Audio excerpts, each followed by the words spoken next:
Thank you. My name is Abdishtar. I'm one of the local residents in Leicester. My question is related to the city education. I think the city is not doing well in terms of compared to the national level of attainment. And I really want to get some reassurance of the current candidates, how we will make sure that the current system and mechanism that we have to improve standards of our schools and education in the city will not be interrupted or will continue. Thank you. Thank you. Lee.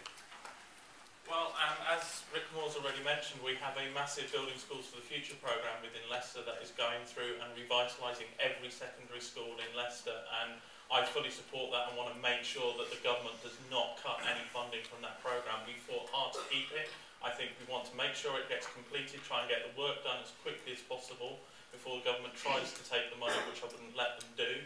I think we need to go further than that, though. We need to start looking at the primary schools and build from the ground upwards and get it through every sector of education, all the way through from secondary school, then on to people who want to go to university. I think we've got big challenges ahead with the increase in the fees coming up that is going to put a lot of youngsters off going to university, and I think we need to make sure that they can. Thank you. Peter. We have got some excellent education in this city, and we've got some education in this city that falls a long way short of anything that's acceptable. We've got 2 excellent universities, we've got good FE, we've got some really good primary schools, we've got some very good secondary schools. We've also got some that are, frankly, not yet anywhere near satisfactory.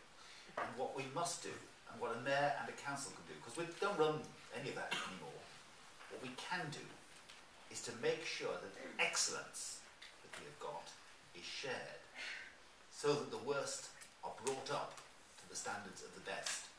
And it is that partnership approach.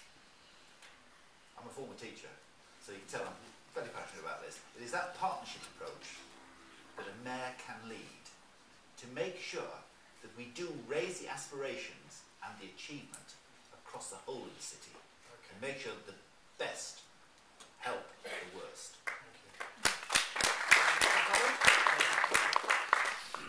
Just something Peter touched on earlier, sharing best practice. I think that's the key to successful schools, and that's what we need to invest in. Also, what we need to do is consult with the young people who attend these schools, why they think their schools are doing well. Because most of the time what happens is the Ofsted and similar organisations come every few years, they speak to a set group of young people who are handpicked by authorities to speak to the board. What we need to do is to build an infrastructure and mechanism so every young person can raise their issues. If this is the city's elected mayor, then even young people aged as young as 5 and 6 can be able to contact the elected mayor and say, this is wrong in my school, even if it's a minute issue like maybe the doors in the school are broken or the windows are being smashed. Although the elected mayor has more important stuff to do, but they can signpost them in the right direction and raising voices of all young people. That's what's key. Okay, thank you very much. Apologies to candidates. We've got masses of people who want to ask questions now. I've noticed the red light starting to flick. So when it starts to flick, I really will have to cut you off. This lady here, please. And then this gentleman at the front. This lady here. Can you just take the microphone? Thank you. The government is changing the way the NHS is going to be run and passing over a lot of responsibilities to the local authority. So the local authority will have responsibility for public health, but also for holding the GP consortia who will be commissioning the health services to account. And I'd just like to understand what your views are on that and how you propose to do that. Thank you. Rick? I noticed with interest the Minister was badly beaten up, wasn't he, last week? I think a historic beating up happened. It seems to me that the National Health Service in the last decade or so has become a great administrative and managerial monster. And I'd actually prefer energies to be put in that place rather than perhaps what will be termed, I suppose, radical, which is shifting monies to GPs.